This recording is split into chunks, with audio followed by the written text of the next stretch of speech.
Hey everyone, welcome back to the channel. Today we are going through some Am I the Bad Person stories from Reddit. Whether you're winding down after a long day, dealing with insomnia, or just need some company while you sort through whatever you're going through, these stories are here to remind you that sometimes protecting yourself means disappointing people you care about. Our first story comes from someone who had to make a tough call during a weekend trip that changed a long-term friendship forever. Am I the bad person for leaving my friend at a motel and driving home alone? This happened about 3 weeks ago, and to be honest, I am still constantly going back and forth in my head about whether I handled it right or if I just completely overreacted. My friend Leo and I have been close since our college days. We are both 29 now. Lately, things have been pretty stressful for me. About a year ago, I went through a really bad business failure.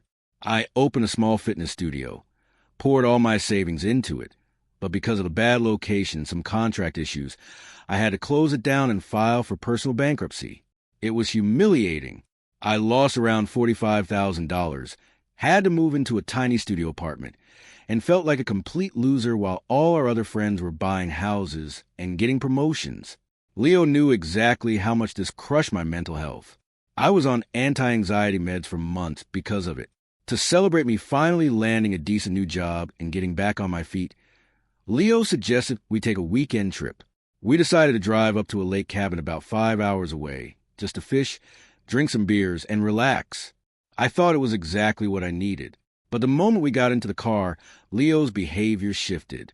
He has always been the kind of guy who uses heavy sarcasm, but this time it felt pointed. About 2 hours into the drive, we passed a large commercial building, and Leo made a comment like, "Hey, look, there's another property you could probably go bankrupt on." I felt a sting in my chest, but I kept my cool. I just said, "Hey man, can we not talk about the business stuff? I'm finally moving past it." Leo laughed, raised his hands, and said he was just joking and that I shouldn't be so defensive. I thought that was it, but it wasn't. As the drive continued, every little thing became a setup for a joke about my financial failure. When we stopped at a fast food drive-thru, he offered to pay and said, "Don't worry, I know your credit score can't handle a $10 combo meal." When I missed a turn on the highway, he muttered, "Well, bad decision-making is kind of your signature move, isn't it?" Each time I asked him to stop, I wasn't yelling. I just told him directly that the bankruptcy almost ruined my life, and it's still a very dark topic for me. Every single time, Leo gave the exact same response. "You're too sensitive now.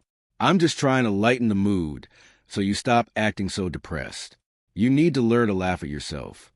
By hour 4, the tension in the car was unbearable. I was holding the steering wheel, so hard my knuckles were white. We weren't even at the cabin yet, and we were supposed to spend 3 whole days together in a remote area. I realized I couldn't do it. My mental health couldn't take 72 more hours of being mocked by my closest friend. It was getting dark, so we decided to pull over and spend the night at a roadside motel in a small town, intending to finish the drive the next morning. We checked into a room with 2 twin beds. Leo immediately dropped his bags, looked at the cheap room, and said, "Well, at least you should feel right at home here, since it looks exactly like your cheap apartment." Something inside me just snapped. I didn't yell. I just looked at him and said, "Leo, I'm going home. I'm not doing this trip." He looked at me, totally confused, and laughed. "What do you mean? We're literally an hour away from the lake." "I told you 5 times today to stop making jokes about my financial situation," I said. "You didn't respect it. I came on this trip to relax, not to be your punching bag. I'm driving back tonight." Leo got furious. He stood up and started calling me dramatic. He said I was ruining a weekend we had both planned for a month over a few harmless jokes. He said real friends can roast each other, and that I was acting like a child. I told him he could keep the motel room since it was already paid for, but I was taking my car and leaving. He pointed out that he didn't have his car, and that a bus back to our city wouldn't run until the next afternoon. He said I was abandoning him in a random town. I didn't answer. I grabbed my duffel bag, walked out the parking lot, got into my car, and drove the 4 hours back home in complete silence. I got back to my apartment at 2 a.m., exhausted and crying, wondering if I was a horrible person. The next day, Leo texted our mutual friend group chat, telling everyone that I had a mental breakdown over a joke and stranded him at a cheap motel in the middle of nowhere. Now, a couple of our friends are texting me saying I completely overreacted. They say that even if Leo was being an asshole, you don't just leave a friend behind without a ride home. They think I should have just ignored him for the weekend and then never travel with him again, rather than pulling such an extreme move.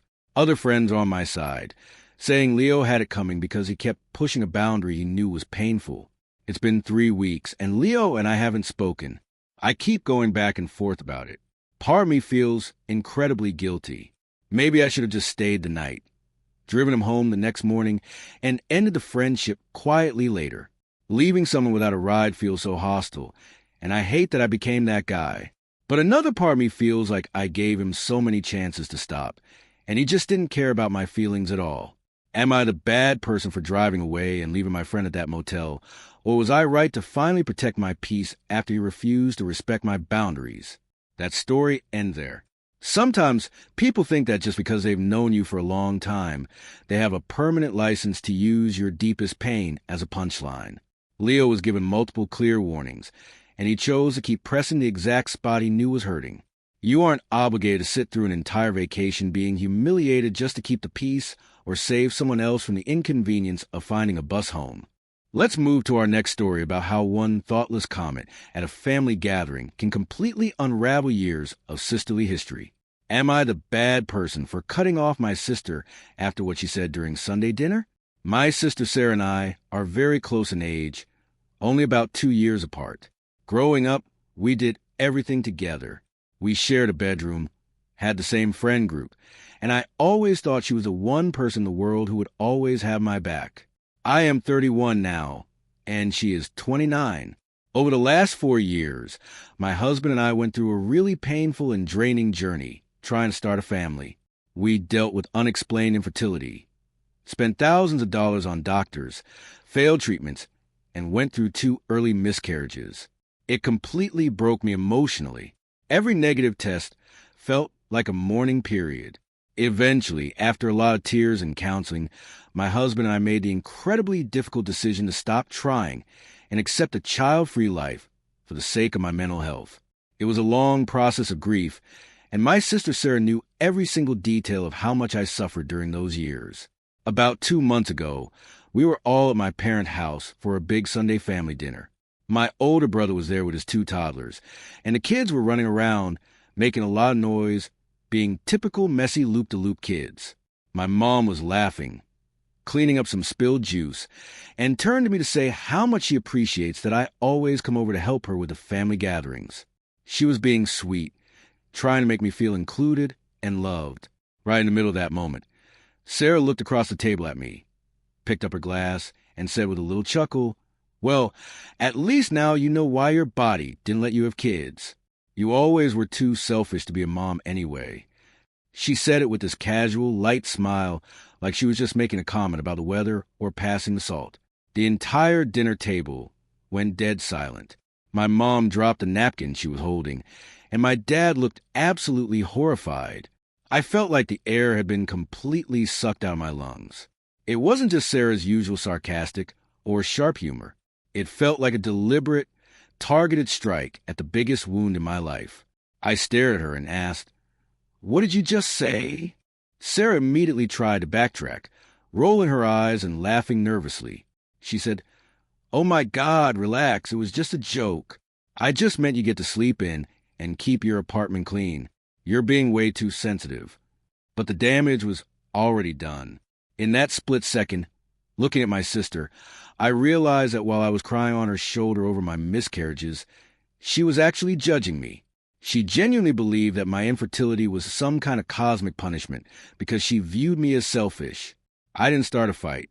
I quietly got up from the table, grabbed my purse, got into my car, and drove home. I cried the entire way. Sarah texted me later that night, saying she was sorry if her joke landed wrong. But that word had just made it feel worse, like she didn't even understand why telling a grieving woman she was too selfish to be a mother was hurtful. It's been 2 months now, and I have completely blocked Sarah on everything. I haven't answered her calls. I ignore her texts, and I refused to go to our cousin's wedding last week because I knew she would be there. Now, my parents are starting to pressure me. They call me every few days saying that while Sarah's comment was incredibly stupid and thoughtless, she is still my sister. They say family is family, and she is genuinely stressed out because I am ignoring her. They think I am being too harsh by letting one bad sentence destroy a lifelong bond. Even a couple of our mutual friends think I'm overreacting because of my past trauma and that I should just accept her apology and move on for the sake of keeping peace in the family. But I just can't bring myself to do it. Every time I think about her, I just hear that sentence over the dinner table. I keep going back and forth in my head. Am I throwing away my relationship with my only sister over one moment of cruelty? Or am I finally protecting myself from someone who has been secretly judging my deepest pain all along? That story comes to an end. Sometimes the people who know our deepest vulnerabilities are the ones who use them as weapons when we least expect it. Sarah didn't just make a thoughtless comment.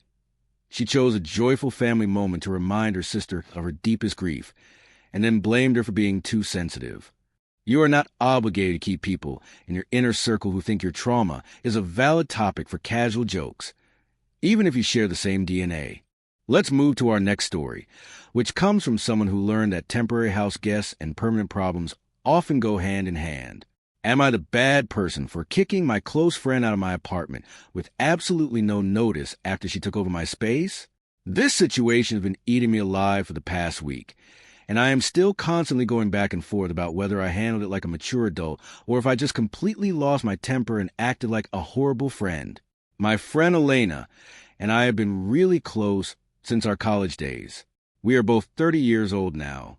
Elena has always been what you would call a free spirit. She changes jobs every year, moves from one apartment to another, and never really hooks onto a stable routine. I am the complete opposite. I work a regular corporate job in finance. I like structure, and I saved up for years to finally afford a nice, comfortable one-bedroom apartment that I love. My home is my sanctuary because my job is incredibly stressful, and I need a quiet place to unwind at the end of the day. About 3 months ago, Elena called me in absolute hysterics. She had been living with her boyfriend of 2 years, but they had a sudden, messy breakup, and he told her she needed to leave his place immediately. She was crying, saying she had nowhere to go, her savings were low, and she just needed a safe place to sleep for literally 2 weeks, while she looked for a small studio apartment of her own. I felt terrible for her.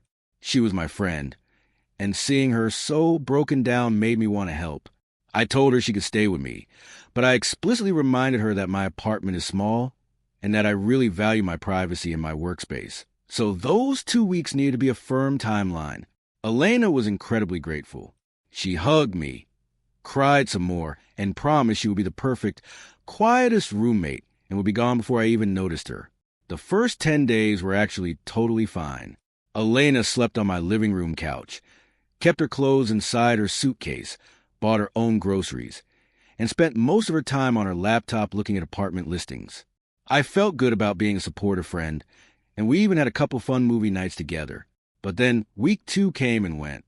Elena told me that 3 different landlords had rejected her applications because her freelance income wasn't stable enough.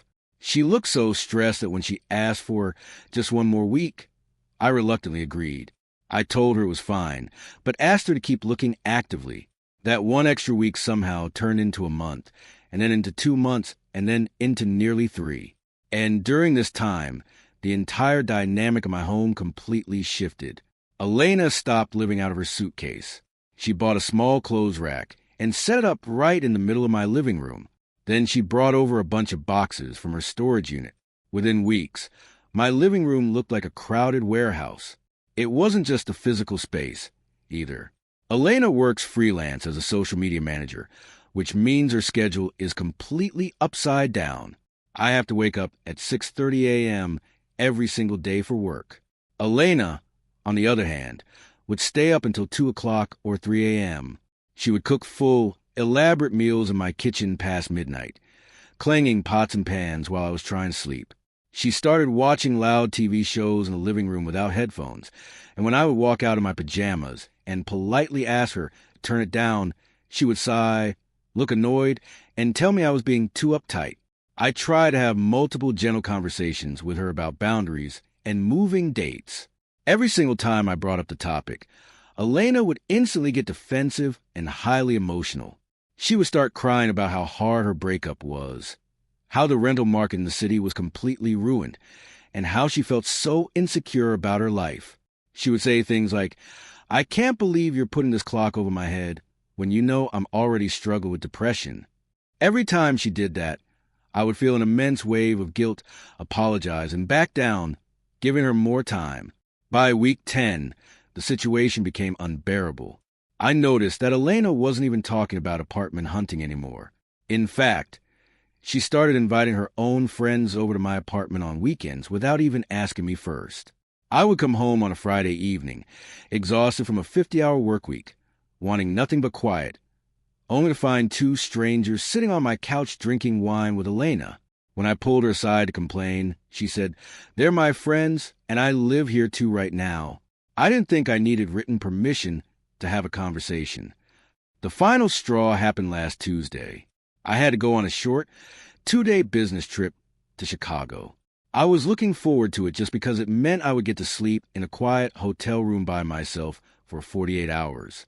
When I flew back and got to my apartment around 7 p.m., I walked through the front door and noticed the apartment was completely quiet. Elena's clothes rack was gone from the living room. For a brief second, my heart leaped because I thought she had finally moved out into her own place. But then I walked into my bedroom, and I stood froze in the doorway. Elena had completely rearranged my entire bedroom. My vanity table and my personal dresser had been pushed against the wall, and some of my personal items were packed into cardboard boxes on the floor. In their place, right by my big bedroom window, Elena had set up a large office desk, an ergonomic chair, and a double-monitor computer setup. I was so shocked I couldn't even speak. Right at that moment, Elena walked into the bedroom holding a laundry basket. She looked at me, smiled casually, and said, "Oh, hey, you're back early. Do you like it?" The lighting in the living room was just terrible for my Zoom calls with clients, and since this bedroom has the best natural light, I figured it made sense to move my workspace in here. It just works so much better for both of us. I looked at my things packed into boxes on the floor of my own bedroom, and something inside me just snapped. All the built-up resentment, all the sleepless nights, and all the frustrations in the past 3 months boiled over. I looked her dead in the eye and said, "Pack your things. You need to leave. Tonight." Elena's smile instantly dropped, and she looked at me like I had just slapped her. "What are you talking about? It's 7 o'clock in the evening. Where am I supposed to go?" "I don't care where you go," I said, and my voice was shaking with pure rage. "You asked for 2 weeks. It has been 3 months. You have slowly taken over my entire home. You don't respect my sleep.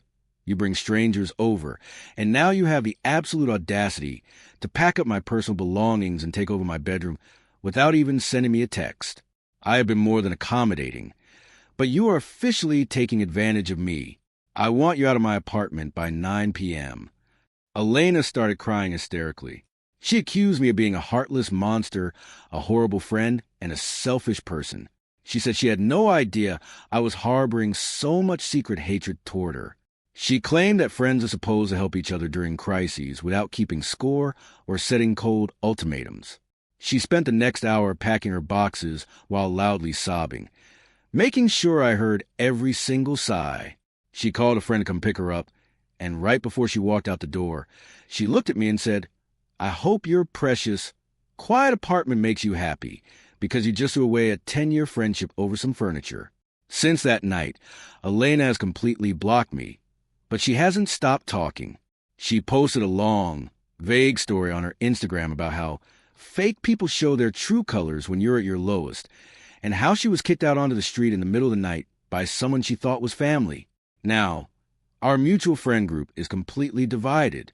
2 of my oldest college friends texted me saying that while Elena definitely crossed a huge line by moving her desk into my bedroom, throwing her out with zero notice on a weekday evening was incredibly cruel and dangerous. They said I should have given her a strict 3-day warning so she could find a motel rather than acting out of pure anger.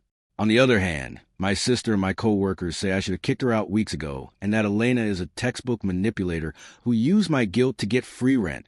I've been sitting in my apartment for days now, and the quiet feels heavy.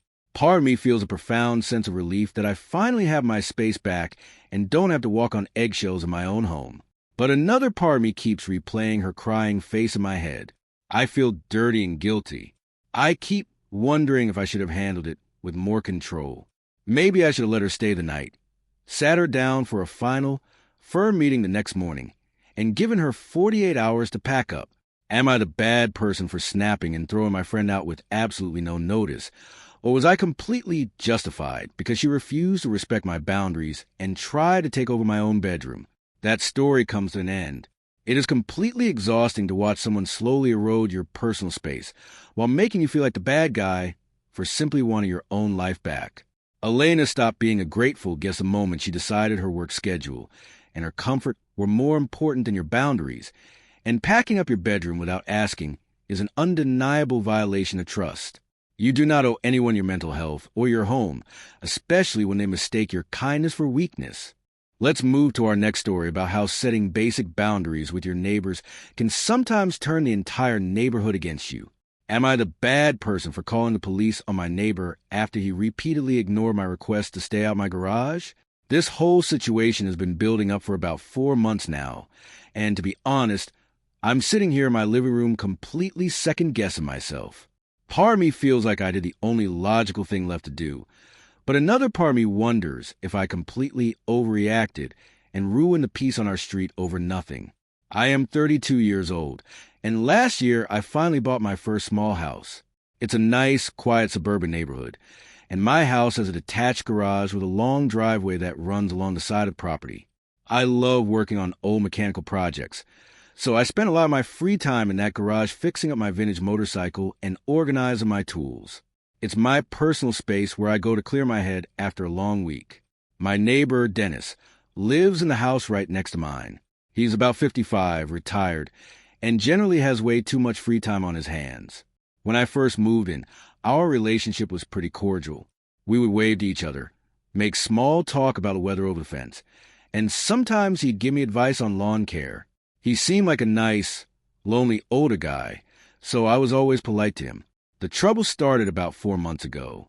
I was working in my garage on a Saturday afternoon with the big garage door rolled up. Out of nowhere, I turned around, and Dennis was standing right inside my garage, leaning over my workbench and picking up on my expensive socket wrenches. It startled me, but I just smiled and asked if he needed something. Dennis just shrugged and said he heard me working and wanted to see what tools I had. We talked for 5 minutes, and then he left. I didn't think much of it, but then it started happening constantly. Over the next few weeks, every single time I had my garage door open, Dennis would just walk right in without knocking on the side door or calling out my name. He would just appear behind me, sometimes touching my things, asking how much my motorcycle cost, or snooping through my shelves. It started making me really uncomfortable. I value my privacy, and having a stranger constantly walk into my building without an invitation felt weird. About 2 months ago, I decided to have a polite conversation with him. I was working on my bike, and when he walked in, I laid down my tools, looked at him, and said, "Hey, Dennis, look, I don't mind chatting, but could you do me a favor? Next time, if you see me in here, can you just knock on the side door or wait in the driveway? I get easily startled when people just walk up behind me while I'm working." Dennis looked a bit offended, raised his hands, and said, "Oh, sure, buddy. No problem. I was just being neighborly and checking out your progress. Didn't mean to upset you." He walked away, and I thought the issue was completely resolved. But it wasn't. A week later, I came home from work and went out to my garage to grab a trash bag. I hadn't opened the main door yet, but the small side entrance was unlocked. I opened it and found Dennis inside my garage. He was standing near my storage cabinets, holding a portable flashlight. When he saw me, he jumped. He immediately said, "Oh, hey, I noticed your side door was slightly unlatched, and I just want to come inside and make sure the lock wasn't broken. You gotta be careful with burglars around here, you know?"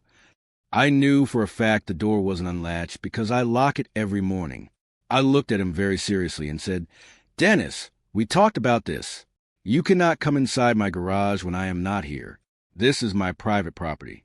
If you see something wrong, call me or knock on my front door. Please stay out of here. He got defensive, muttered something about how he was just trying to look out for me, and walked back to his house. The real breaking point happened last Friday. I was working from home, sitting at my desk in my home office, which has a direct window view of my driveway and garage. Around 2 p.m., I looked out the window and saw Dennis walking down my driveway. He didn't knock on my front door. He walked straight to the side door of my garage, opened it, and went inside. I sat there at my desk, my heart pounding with pure frustration. I waited for 10 minutes, watching the door, but he didn't come out. I decided to walk out there, but as I got closer to the window, I saw him through the garage's side window. Dennis had his phone out, and he was actively taking pictures of my vintage motorcycle and opening the drawers of my tool cabinet. Looking inside, I break out into a cold sweat from absolute anger. I realized that polite conversations, warnings, and direct requests meant absolutely nothing to this man. He completely turned my garage into his personal playground because he thought he could get away with it under guise of being neighborly, instead of going out there and getting into a massive, screaming argument that could turn physical. I went back to my desk, picked up my phone, and called the police non-emergency line. I reported that my neighbor was currently trespassing inside my garage after being repeatedly told to stay off my property and that he was going through my personal belongings. About 15 minutes later, a police cruiser pulled up with its lights flashing. Dennis was just walking out of my garage when the officer stepped out of the car. The officer stopped him right in my driveway and asked what he was doing. I walked outside and explained the entire 4-month pattern to the officer, showing him the text messages I had sent to my dad about the previous incidents to prove it wasn't a one-time thing. The officer was very professional. He didn't arrest Dennis, but he gave him a very stern, official warning. He told Dennis that if he stepped foot on my property or inside my garage again, he would be immediately arrested for criminal trespassing. Dennis looked completely humiliated. His face was bright red. His hands were shaking, and he kept stammering that it was all a giant misunderstanding and that he was just trying to be a helpful neighbor. By that evening, the entire neighborhood knew what happened. Apparently, Dennis and his wife went around to almost every house on the block, telling everyone that I had called the cops on a retired older man just because he was checking a door lock for me. On Saturday morning, Dennis's wife came over to my house. She stood on my porch crying, telling me how embarrassed her husband was and how he hasn't been able to sleep because of the stress. She said, "Dennis has lived on this block for 20 years, and nobody has ever treated him like a criminal. He was just trying to look out for your house because you live alone. Calling the police was completely extreme. You should have just talked to him like a man instead of ruining our reputation on this street." Ever since then, the atmosphere on our block has been incredibly tense. When I go out to get my mail or walk to my car, 2 of my other neighbors completely ignore me and look away. I found out through another neighbor that people think I am an aggressive, paranoid jerk who doesn't know how to live in a community. I've been sitting in my house for the past 2 days, going back and forth about it. Part of me feels incredibly guilty. Dennis is an older guy, and maybe he really is just lonely and doesn't understand modern boundaries. Maybe I should have confronted him one last time, grabbed him by the shoulder, and told him that if he didn't leave right then, I would call the cops, giving him one final chance to walk away. Involving the law created so much permanent drama, and now I feel like an outcast in my own neighborhood. But another part of me thinks that I gave him multiple clear warnings, and he still chose to sneak into my garage and snoop through my drawers while I wasn't looking. Am I the bad person for calling the police on my neighbor to enforce my boundaries? Or was I completely right to protect my property after he ignored every polite warning I gave him? That story comes to an end. It is incredibly frustrating when people use the excuse of being friendly or neighborly to completely run over your basic rights to privacy. Dennis didn't just walk into an open garage by accident. He actively snuck into a closed building and went through someone else's personal belongings, which crosses a line from being nosy to being a stalker. You are not obligated to sacrifice your sense of safety and privacy in your own home just to save an entitled neighbor from the consequences of his own actions. Let's move to our 5th and final story for tonight, which involves family boundaries and the complicated dance of dealing with parents who don't know how to be guests. Am I the bad person for packing my mother's bags and refusing to let her live in my apartment permanently after she tried to take over my life? This situation exploded about 2 weeks ago, and to be completely honest, I am still sitting here in my living room with a giant knot in my stomach. I am constantly going back and forth in my head, wondering if I am a horrible, ungrateful daughter who ruined her family, or if I finally did what was absolutely necessary to save my own sanity and protect my child. I am a 32-year-old single mother, and I have a 7-year-old son named Leo. I work from home full-time as a graphic designer for a few large corporate clients. Because I am raising my son alone and managing career, my daily routine has to be incredibly tight and scheduled. I have to balance client video calls, tight deadlines, school drop-offs, cooking, and taking care of my apartment. It's a lot of pressure. But over the last 3 years, I managed to build a very peaceful, organized, and happy life for my son and myself. Our small 2-bedroom apartment was our safe space where everything ran like clockwork and we felt secure.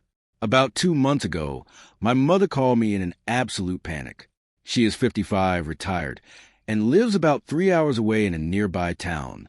She told me that the apartment complex directly above her unit had a massive pipe burst while the owners were away. Her place sustained serious water damage. The ceilings were leaking and the wallpaper was peeling off. She said she needed to hire contractors to dry out the walls, treat the mold, and repaint everything. She claimed the noise from the industrial fans and the chemical fumes would be unbearable for her health. She asked if she could stay in my spare bedroom for just a week or maybe 10 days maximum, until the messy part of work was finished. She promised she would help me with Leo, cook some dinners, and stay completely out of my way while I worked. Since she is my mother, and she was facing a genuine household emergency, I immediately said yes. I want to be a supportive, caring daughter, and Leo was actually excited to see his grandmother. But looking back, that decision was the exact moment my peaceful life came to an end. That 1 week very quickly stretched into a full month, and then it crept past 2 months. Every single time I brought up the topic of her apartment and asked how the repairs were going, my mother would give me very vague, muddy excuses. One day, it was the lazy contractors who didn't show up on time. The next day, it was missing construction materials. And the week after that, it was insurance paperwork delays. I tried to be patient, but the worst part wasn't even the length of her stay. It was how she began to behave inside my home. My mother is an incredibly controlling, old-school woman who has always believed that her personal way of doing things is the only correct way in the universe, and she treats me like an incompetent teenager. Within days of moving in, she began a total, systematic overhaul of my entire life. I would wake up at 6:30 a.m. to get Leo ready for school, only to find she had completely reorganized my kitchen cabinets during the night because my placement of plates and spices didn't make visual sense to her. I couldn't find my own coffee mugs in the morning. She threw away perfectly good plastic containers and food from my pantry because she decided they weren't healthy or organic enough for my son. When I went to do our weekly laundry, I found out she had taken all of Leo's clothes and re-washed them with an incredibly expensive, heavily scented organic baby detergent that she went out and bought. When I told her that the regular unscented detergent I used was completely fine and cheaper, she looked at me with disgust and claimed that my regular soap was poisoning his skin and lungs, even though my son has absolutely zero allergies and has never had a rash in his life. But it got much worse when it started targeting my parenting and my actual job. While I was sitting at my desk with my noise-canceling headphones on, sweating over a design project with a tight deadline, she would constantly walk into my room without knocking. She would stand over my shoulder and tap me on the back just to tell me that I was spending too much time staring at a screen, that I looked exhausted, and that I wasn't spending enough quality time baking cookies or reading with my son. When I told her, "Mom, this screen pays our rent and buys our groceries," she would just sigh, roll her eyes, and walk out muttering about my attitude. When Leo would play quietly with his Legos on the living room rug, she would constantly complain about the noise of the plastic bricks and tell him that his toys were cluttering the walkway and making the apartment look like a junkyard. One afternoon, I had to run out to the post office and the pharmacy for about an hour, leaving Leo with her. While I was gone, my mother went through Leo's personal toy box in his bedroom. She packed up 3 massive black garbage bags full of his favorite superhero action figures, old comic books, and stuffed animals that he slept with, and she dragged them out to the building's main trash chute. When I got home, I found my 7-year-old son sitting on his bed, sobbing hysterically. When I confronted my mother in a rage, she looked completely calm and said she was doing me a favor by clearing out the plastic trash so the apartment looked more respectable. My son was devastated and couldn't sleep properly for a week. Every single day became a constant stream of passive-aggressive remarks and uninvited critiques. She would look around my cozy living room and say, "It's so sad you can't afford a real house with a yard for my grandson." She would watch me cook a simple dinner after a long day of work and comment, "Well, no wonder your husband left you if this is how you prepare chicken. You need to learn how to be a real homemaker." I felt like a total prisoner and a failure in my own home, constantly walking on eggshells and feeling my blood pressure spike every time she opened her mouth. The absolute breaking point happened 2 weeks ago on a Friday evening.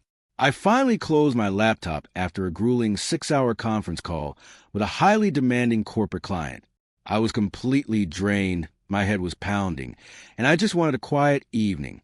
I walked out into the kitchen, and my mother was sitting at the table, drinking tea, looking exceptionally pleased with herself. She looked up at me with a smug smile and said, "Oh, good. You're finally done playing on your computer. I have some wonderful news. I officially signed a long-term, 2-year lease agreement with a nice young couple from my apartment back home today.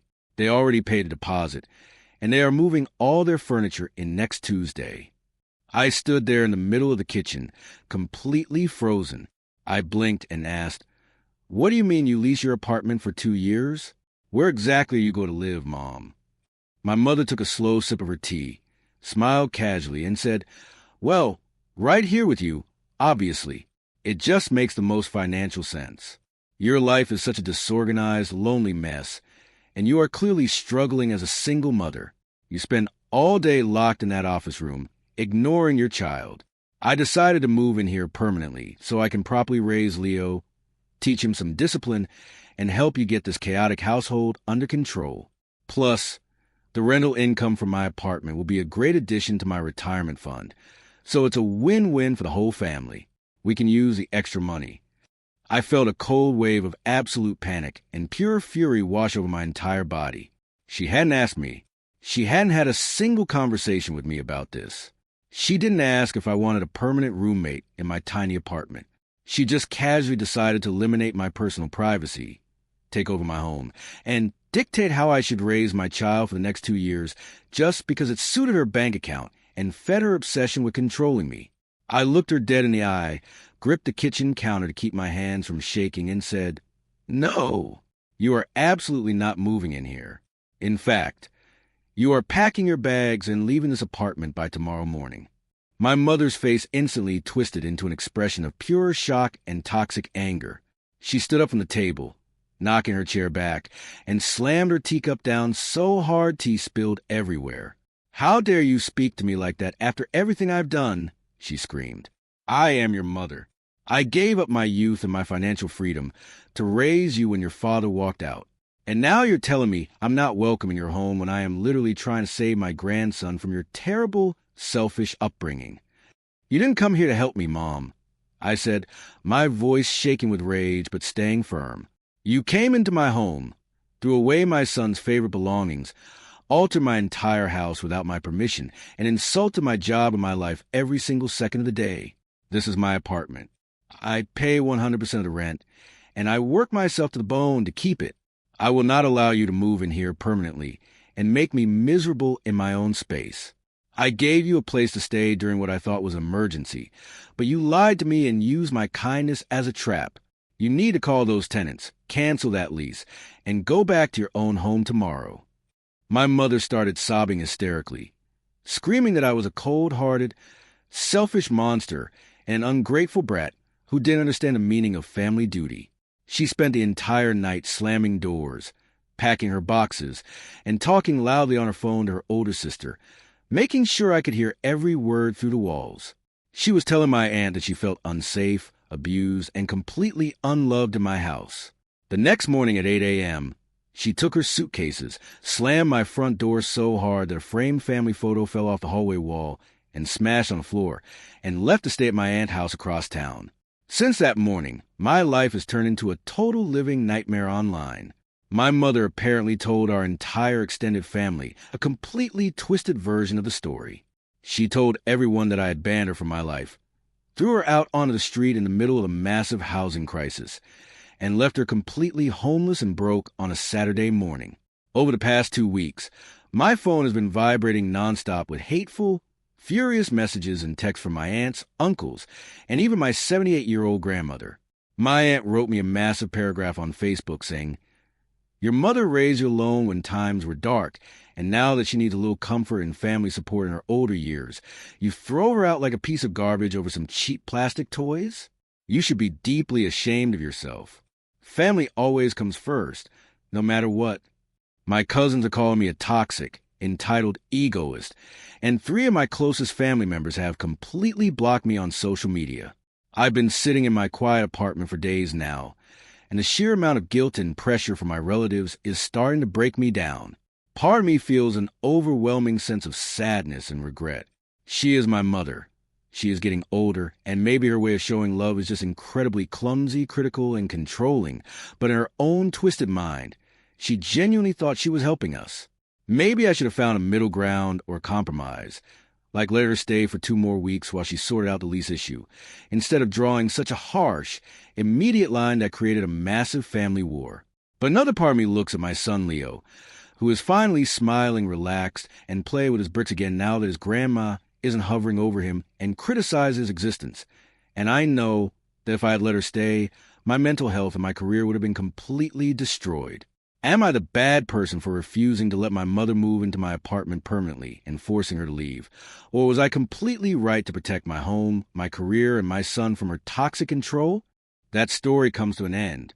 It is incredibly painful when family members use the concept of family duty and past sacrifices to completely run over your basic rights to privacy and rewrite your adult life.